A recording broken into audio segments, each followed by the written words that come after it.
Good morning, everyone. My name is Logan, and this is my testimony. I'm incredibly thankful for my Catholic upbringing. From a young age, my loving parents discipled my brother and I and taught us the Christian values we still hold dearly to today. Though I grew up believing in God, he did not always feel particularly close, and I didn't know what Jesus went through so that sinners could have a relationship with God. I lived a rather typical life through high school, focusing on grades and my hobbies. In all that I did, I aimed to treat others with respect and to do the right thing. I thought my works could bring me closer to God. In 2017, I was a freshman in college. I quickly learned that studying now was far different than in high school. Homesickness, stress about getting good grades, and having worries about finding a new friend group are all things one may expect a freshman to have their first year away from home. What I did not expect was having to cope with the passing of my grandfather. I found myself struggling to keep up with my responsibilities and studies. I felt guilty that I did not try to have a better relationship with him, despite being fully able to call him anytime I wanted.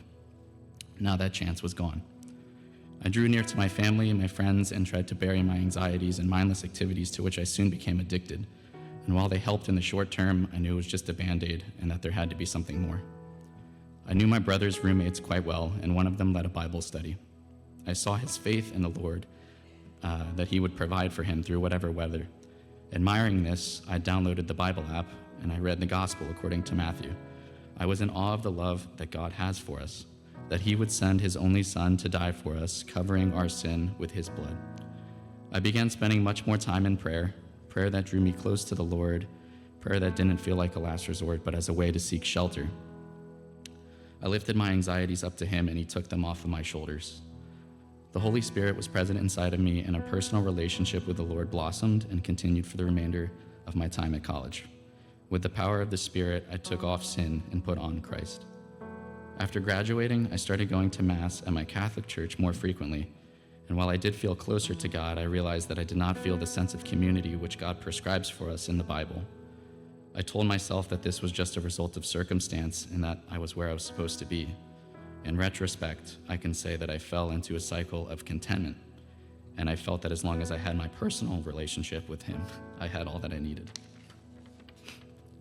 In the fall of 2023, I was invited to the Oaks by my loving girlfriend, Haley. The atmosphere was not what I was used to. Meeting in a rec center gym was far different than the Catholic chapel I grew up going to.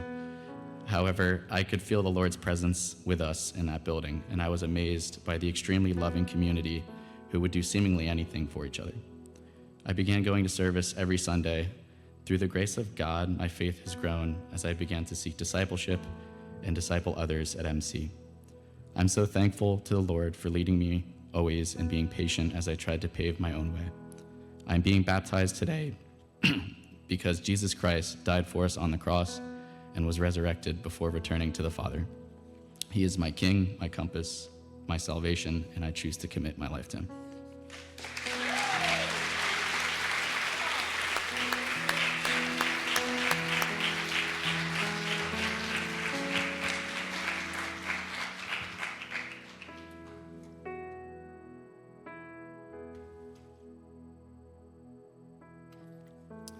Logan, it's my responsibility to ask, who is Lord of your life? Jesus Christ. I baptize you, my brother, in the name of the Father, and of the Son, and of the Holy Spirit, buried with Christ in baptism, and raised to walk in the newness of life.